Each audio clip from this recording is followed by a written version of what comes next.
Alhamdulillahirrahmanirrahim. Wassalamualaikum warahmatullahi wabarakatuh. Terima kasih pertemuan dadakan, dan saya hadir di sini karena ada beberapa hal strategis yang harus kita bicarakan.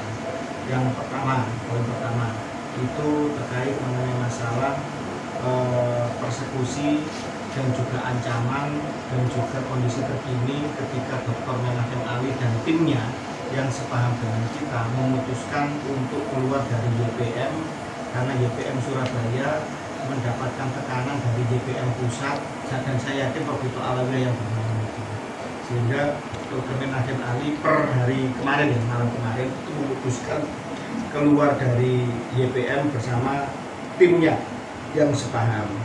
Dan akan tetap sebagai pertanggungjawaban intelektual dan moral, beliau tetap akan hadir hari Selasa nanti untuk klarifikasi. Dan sebenarnya beliau disuruh minta maaf, tapi beliau insya Allah nggak mau. Apa yang mau minta maaf, diskusi, ilmunya dan lain-lain. Pak Alawi pun datang juga hadir melakukan kajian filologinya. Gitu. Yang pertama. Yang kedua, saya mewakili saudara-saudara yang lain, yaitu Madidin, terus Ibu Fadil, dan terutama Mas Fuad Riyadi, Gus Fuad. Itu berterima kasih atas sambutan yang hangat, yang bersahabat, yang seperti saudara sendiri dengan DPP Laras, Laskar Jawawi, salam hormat dan salam terima kasih dari yang kedua, saya kemarin hadir di Tangerang yang dipersekusi itu. Jadi mereka sudah punya teknik, jadi tekniknya mereka ngelobi dulu ke pemerintah lokal, terus mereka membuat boro-boro sehingga kemudian pemerintah lokal itu desa atau camat atau apa atau babinsa itu nanti akan menghentikan, dan mereka akan mengulang itu terus karena keberhasilan di Tambun diulangi di Tangerang kemarin. Jadi saya melihat bahwa mereka akan terus melakukan itu. Jadi ke depan kemarin saya sepakat sama Kiai Imad, saya sampaikan kalau di Pasuruan waktu yang bahasa Karudin itu kita menyiapkan 12 ambulan, 100 pendekar dan 100 banser. Karena kalau sampai kita kalah di Gesur atau sampai kemudian dihentikan, maka berarti kegagalan panitia, berarti kejatuhan siapa yang diundang, bukan konteks tabayun atau konteksnya silaturahmi lagi, karena memang mereka selalu melakukan itu. Jadi di Pasuruan itu lebih tegang karena pada saat soalnya Mbak Sakarudin ada agenda, tiba-tiba waktu itu Alawiyah di tempatnya Pak Taufik Segaf mengadakan Mukernas RA yang ada agenda mau melewati acara ini dari Mbak Sakarudin untuk ziarah ke makam ayahnya Mbak Sakarudin, Mbak Soleh Semendi yang satu jalur. Waktu itu sudah siap, berani lewat sini udah. Jadi kalau ngadain acara jangan sampai dibubarkan, jangan sampai kemudian ada ngesul. Kalau terjadi berarti kita gagal. Nah kemarin itu sudah 2 kali panitia itu ternyata banser sana itu masih punya di hatinya itu Pak Alawi itu cucu Nabi. Saya bisa membaca itu. Jadi ketika ada orang Yesus atas nama Habib atau apa, mereka masih gentar, masih ragu-ragu untuk mengambil tindakan tegas dan terukur itu masih. Kalau itu terjadi terus ya susah karena doktrin selama masih melekat ini akan menghalangi kita untuk melakukan tindakan yang tegas. Makanya kita narasinya kan tegas, mereka bukan cucu Nabi, selesai. Jadi kurang ajar ya disikat. Bahkan kita kan narasinya bukan hanya cucu Nabi, Yahudi, Hazar lah, jelas. Jadi itu bukan hanya dengan narasi saja, dengan kajian ilmu yang kita sejarah, bahkan genetika. Pasti tak percaya ya mati akal kan begitu. Dan tidak kekosongan isbat dari narkoba manapun tidak ada genetika. Nah, dari beliau inilah saya di beberapa waktu kemarin dikenalkan sama seseorang Kalau beliau kan di posisi kelembagaan, artinya terikat. Nah, kapan hari itu saya itu sudah kenal, itu ingin mengecek kesaktiannya. Kebetulan Mas Agus Darobi yang di Malang kemarin itu punya sahabat ada PT di Cirebon. Kemudian Mas Agus minta tolong saya. Nah, akhirnya saya minta tolong beliau. Akhirnya saya minta tolong. Kemudian ini aku ini tukang culik. Aku diculik saya. Akhirnya menolong si pengusaha ini, suami istri yang pengusaha muda ini. Tetapi dia naruh ketua penghayat kepercayaan Muslim sebenarnya, Profesor siapa itu orangnya Gus Dur. Jadi penasihat spiritualnya dan ya, jadi dua kali. Terus kedua itu juga meluruskan fakta sejarah terkait dengan para habib.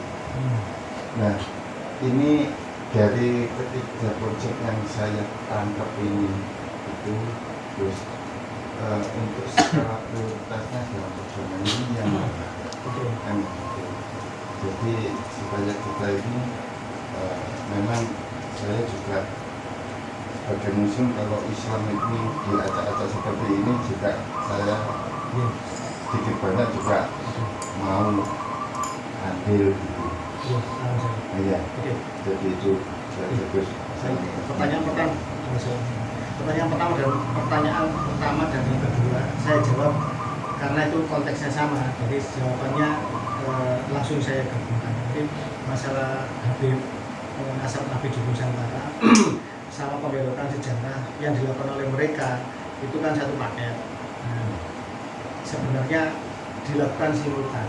Artinya simultan begini. Simultan itu berbareng secara serempak di tingkatan grassroots. Tetap kita melakukan penyadaran di kampung-kampung, di saudara, di tetangga, di media sosial dan lain-lain. Tetap kalau bisa misalkan ya makam Sunan Giri, nah, itu kan masih ke Pak Alawi, Sunan Derajat, kalau bisa diganti ya diganti. Nah, mereka sudah sepakat, tapi belum siap. Nah, gitu. Mungkin ya karena ada keluarga lain yang masih keracunan. Nah, tapi itu harus dilakukan dengan mengakar, masuk ke ruang-ruang diskusi, ruang-ruang opini di grassroots harus dilakukan. Tetapi kalau ini dilakukan lama, ya, lama ya, butuh waktu puluhan tahun, dan juga nanti rawan kita berantem sama saudara sendiri. Tapi ketika kemudian ini kan sebenarnya ini kan terjadi karena Pak Alawi cucu Nabi. Kalau kemudian ini kita tembak di titik simpul ini melalui pengadilan, kepastian hukum, kajian yang negara hadir, ini kan ibaratnya sarang tawon, ditembak sininya jatuh semua tawon. Nah, itu makanya kita juga melakukan ke arah situ, merungkatkan Pak Alawi adalah merungkatkan klaim mereka sebagai cucu Nabi secara formil di negara ini. Jadi klaim mereka sebagai cucu Nabi itu nanti akan batal demi hukum. Kalau ada yang melakukan itu berarti melakukan pidana. Itu nanti caranya seperti itu. Kalau sudah seperti itu, ya nanti secara masif gampang nanti pelan-pelan atau makam-makam yang diberikan. Tapi sementara itu harus dilakukan di alam-alam Mataram kan tiap hari untuk melakukan itu kan ada kasus. Ya sudah menjawab ya. Itu tahap pertama melawan Yahudi kaki lima yang namanya Yahudi Mizrahi Al-Khazari yang bernama Pak Alawi. Mizrahi itu Yahudi yang hidup seolah menjadi bangsa Arab, namanya Mizrahi. Makanya Laskar Raja Wali Songo, Kesultanan Banten dan lain itu sudah siap melakukan. Kenapa saya perlu PM? Kita perlu humas perempuan untuk nanti di Jawa Timur punggungnya Laskar Raja Wali Songo sama ada humas perempuan itu kita butuh itu. Bukan karena saya naksir, enggak. Saya jauh dari itu, enggak. PM adalah adik saya. Cuma ini perlu saya jelaskan ya, saya hanya hubungan saja. Dia adalah pilihan yang ke 10, seandainya saya harus menikah lagi. Bukan prioritas utama. Mohon maaf, saya bukan bukan. Jadi berbahaya, ya kan? Saya nggak mau nanti RT pakai bajingan, buaya, setan, nanti dimaki-maki di medsos. Nggak sanggup. Ya cukup karya saja. Nanti itu Gus, kalau misalkan jadi hari Jumat, kemungkinan saya nggak bisa kalau nyebut PM terus. PM ke Surabaya. Ke Surabaya sendiri. Surabaya nanti dia naik bis. Nanti kan acaranya kan jam 3 sampai selesai sampai malam kan. Oh iya, nanti gimana Gus? Saya juga mau itu, Tapensal tadi terus. Desa tadi yang tadi dulu. Ini gimana ceritanya? Kan kita juga ingin tahu cerita realnya itu seperti apa, kok bisa seperti itu, gimana itu? Sebenarnya yang kayak gitu itu banyak. Tapi yang tadi itu kan untuk menyampaikan, suruh menyampaikan. Terus terang saya tidak, ya saya bukan berusaha bangga atau enggak. Tapi ketika ada orang mengatakan mimpi ketemu Nabi Muhammad, terus saya dianggap cucunya, ya saya terharu toh, wajar toh, ya kan? Kalau saya orang gila, orang lain dianggap cucu Nabi Muhammad ya kehormatan ya. Bohong, enggak itu urusan dia dengan Gusti Allah. Dia bersumpah dan dia menceritakan dengan detail dan itu kita husnuzon aja. Tapi karena perintahnya suruh menyampaikan, ya sudah, dia tak suruh buat rekaman suara, tak kirim ke youtuber biar nyampe ke seluruh penjuru dunia kan gitu. Ya sudah itu amanahnya itu aja. Soalnya tadi belum saya share, yang tahu paling yang gitu ini sama Caca. Tahu, belum Ya, jadi teman-teman belum tahu. beliau itu telepon saya terus minta izin untuk menceritakan sesuatu. Bahwa beliau itu tadi orang Kudus, antara Kudus mulia itu. Terus kemudian dia itu namanya Muhammad Maulana Ishak. Ada di KTP-nya kan ada itu. Terus kemudian dia itu sering mimpi Kanjeng Nabi mulai kecil. Nah, dalam mimpi Kanjeng Nabi yang terakhir yang ketiga kali itu bahas mengenai Kusba Alawi. Yang seperti yang di rekaman itu, bahwa Rasulullah itu marah pada Pak Alawi. Rasulullah menceritakan Pak Alawi itu apa itu? Mengkotek apa itu apa istilah yang ketiga maudhu itu. Kemudian yang ketiga Rasulullah menyampaikan kalau sampaikan ke cucuku KRH Fakih, KRH bukan KRT bukan KRNH, KRH gitu. Jelas dia ngomong gitu, KRH Fakih, bahwa untuk menyampaikan ke seluruh penjuru negeri lah gitu. Bahwa Pak Alawi itu batal, terus Pak Alawi disuruh tobat dan lain-lain, kata-kata apa perlu di setel? Yang ada yang denger belum? Saya insya Allah sudah, sama saya jadi bisa dialog kok sama Gus gitu. Belum, cuma kan suaranya Gus pakai asli kan nggak denger ya. Ya kan cuma kalau suara saya nggak usah, suaranya orangnya jangan. di itu Pak di channel Gus Fuad Gus Fuad Nggak usah itu, langsung aja rekaman suaranya orangnya. Kalau itu kan nanti masuk YouTube, mau di WA ada. Yang mengimbangi Pak Alawi silakan. Kalau bagi saya sih enggak.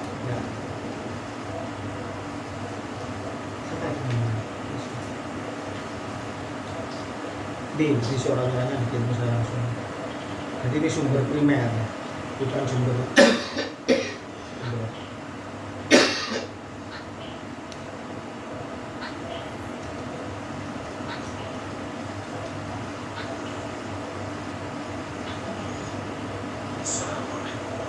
Jelas ya?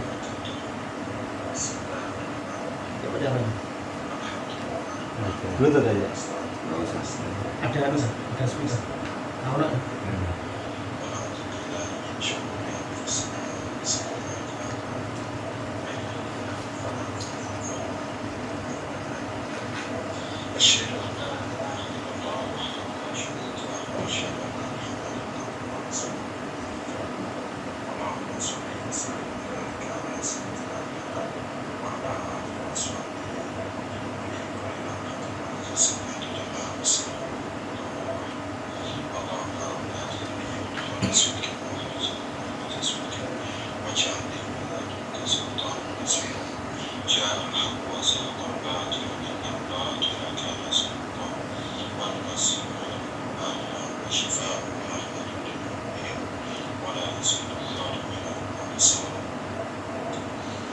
Perkenalkan Kanjeng, nama saya Muhammad Maulana Ishak, berdomisili di Kabupaten Kudus, di lereng Pegunungan Muria, dan agak lumayan dekat dari Menara Kudus. Saya seorang mursyid tarekat Qadiriyah Naqsyabandiyah, mursyid tarekat Naqsyabandiyah Khalidiyah, khalifah tarekat Syadiliyah Idrisiyah, dan pemimpin tarekat Hijriyah. Dan kesemua jalur saya adalah Masduk atau jalur orang-orang yang tidak dikenal. Saya diutus oleh Rasulullah untuk menyampaikan pesan beliau kepada KR Al-Faqih. Begitulah Rasulullah menyebut panjenengan KR Al-Faqih, dan pesan ini diperuntukkan kepada seluruh bangsa Indonesia semuanya. Saya sebenarnya sudah bermimpi ketemu Rasulullah Muhammad lebih dari 20 kali. Yang pertama ketika saya usia 14 tahun, yaitu mimpi bertemu beliau dan dijemput beliau untuk masuk surga bersama beliau, seluruh nabi, rasul, dan para wali. Adapun saya diperintah oleh Rasulullah Muhammad menyampaikan mimpi saya kepada KR Al-Faqih tentang masalah Al-Alawi sekitar 2 bulan yang lalu. Saya yang juga punya mimpi ketemu Rasulullah. Dalam mimpi saya bertanya, ya Rasulullah Muhammad, para hambalik Al-Alawi itu keturunan atau bukan, cucumu atau bukan? Beliau menjawab, setiap umatku, baik itu keturunanku atau bukan, asalkan mereka beriman, maka mereka adalah keluarga. Mereka aku anggap keluarga. Tapi kalau kamu ditanya ke Alawi itu muliaku atau bukan, maka aku jawab, mereka bukan muliaku. Nasab mereka mengkodiun wamaudun. Saya bertanya, apa itu mengkodiun wamaudun ya Rasulullah? Beliau menjawab, bertanyalah kamu kepada ulama ahli hadis atau orang yang ahli hadis, karena penjelasannya itu sama. Dan kemudian mimpi itu diputus.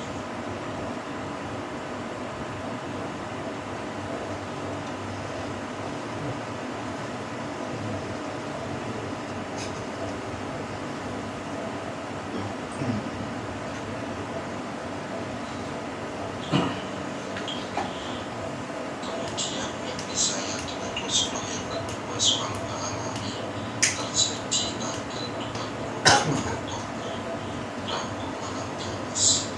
Dalam mimpi itu dia memakai jubah putih dan imamah putih sederhana. Beliau memerintahkan kepada saya, sampaikan salam kepada cucuku KR Al-Faqih agar dia menyampaikan kepada seluruh bangsa Indonesia bahwa aku Rasulullah Muhammad tidak hijrah, aku Rasulullah Muhammad benci, aku Rasulullah Muhammad murka terhadap orang yang mengaku keturunanku, mengaku darah dagingku, mengaku nasabku, dan mengambil silsilah nasabku yang digunakan untuk menghijab umatku, menghina umatku, memeras darah dan keringat umatku. Sungguh aku tidak ridho semua itu. Ingatkanlah kepada para kaum Alawi itu berhenti dari perbuatan mereka. Lalu Rasulullah mengucapkan perkataan, man ghasyana falaysa minna. Rasulullah mengucapkan perkataan, man ghasyana falaysa minna. Kamu bilanglah bahwa kamu yang menyuruh adalah aku,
Tapi kan saya tidak diberitahu semua nama, saya tidak akan menceritakan. Dan resiko mencatut nama Rasulullah adalah selanjutnya. Karena orang yang berbohong atas nama Rasulullah akan adalah tentang Rasulullah. Tapi karena Rasulullah memberikan agar disampaikan dan agar untuk diketahui seluruh bangsa Indonesia, maka saya harus sampaikan. Dimaklumi atas keterbatasan saya untuk terus menyampaikan itu dengan bahasa Quran yang lisan saya tetap bergerak, tapi yang saya bisa berbicara dengan saya. Terima kasih. Terus Pak November 2023 Muhammad Muhammad sekian kajian rutin Mas Daryo Fakih. Assalamualaikum warahmatullahi wabarakatuh. Pimpinan Toriko Kodri Wajib Bali.